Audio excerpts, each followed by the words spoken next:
லெட்டல் 10 நிமிஷம் இருக்கு. நாங்கள் வந்தாச்சு. இன்றைக்கி டிராஃபிக் இல்லை, அதனால் கரெக்ட் டைமுக்கு வந்துட்டோம். வாங்க இப்போ கடையை போயிருக்கலாம். விளக்குமாறு புதுசு இல்லை, பழைய விளக்குமாறு வீட்டில் யூஸ் பண்ணாலும் வந்துட்டேன்.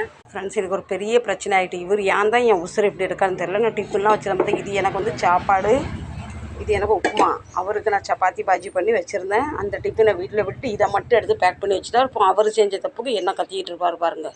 இப்போ அவர் என்ன மதியானம் சாப்பிடுவார்? நான் வெறும் சோத்தை கொண்டாந்துட்டேன். வெண்டைக்காய் ஃப்ரை சப்பாத்தி பண்ணியிருந்தேன். சரி, நடப்பாரா நன்மைக்க விடுங்க, என்ன நடக்குன்னு பார்க்கலாம். ஒரு நாள் பட்டினியாக இருக்கட்டும், அப்போ தான் சாப்பாடோட அருமை தெரியும் அவருக்கு.